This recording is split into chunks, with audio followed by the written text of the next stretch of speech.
The aroma of grilling burgers and hot dogs filled the air, mingling with the laughter and chatter of the small gathering. Alice, or rather Gigi, surveyed the scene with a bittersweet smile.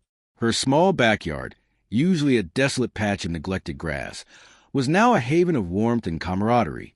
Folding chairs were scattered around a battered picnic table, paper plates piled high with potluck offerings, and a makeshift banner strung between two weather-beaten trees proclaimed, "Welcome, Baby Faith." It was a far cry from the traditional baby shower, but for Gigi, it was a lifeline. These friends, fellow patients from a VA hospital, were the closest thing to family she had. They understood the darkness, the fragmentation, the constant struggle to keep their heads above water. They had shared their stories, their pain, their fragile hopes, and in doing so, had forged a bond that transcended the labels and diagnoses that had defined their lives. Gigi had finally left Eric, her heart heavy with a mixture of relief and regret. The discovery of his latest infidelity, a pregnant girlfriend named Iana Thomas, a former recruit he had seduced under his command, had been the final straw. Iana, heartbroken and betrayed, had reported Eric to his superiors, triggering an investigation that threatened to unravel the carefully constructed facade of his military career.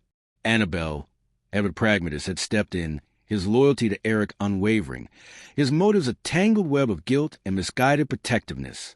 He had posed as Eric's representative, sending emails to Naval Command, defending his character, undermining Iana's credibility. He had even secured a backup job for Eric, a safety net in case of a court-martial. But the victory had felt hollow. Annabelle, his conscience burdened by the weight of his deceit, had begun to question everything he had ever believed in. He had manipulated Iana, used her vulnerability against her, sacrificed her well-being to protect Eric and the baby. He had even secretly paid for abortion for 2 other women, his actions hidden from the other alters, his guilt a festering wound in the depths of their shared consciousness. If it weren't for the baby, he would have given up, surrendered to the darkness that threatened to consume them all. But the tiny life growing within him, a symbol of hope in a world devoid of light, gave him a reason to keep fighting, to keep believing that there might yet be a future for Alice, a chance for healing and redemption. He wiped a stray tear from his cheek, a gesture of self-pity that he quickly dismissed. He had no right to tears, not when Gigi, the one who had endured the brunt of their collective trauma, was finally experiencing a moment of joy, a flicker of happiness in the midst of the storm. He relinquished control, the familiar shift in consciousness a welcome respite.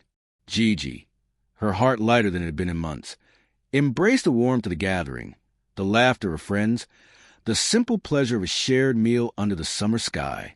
She deserved this, Annabelle thought, a moment of peace, a respite from the relentless battle that raged within.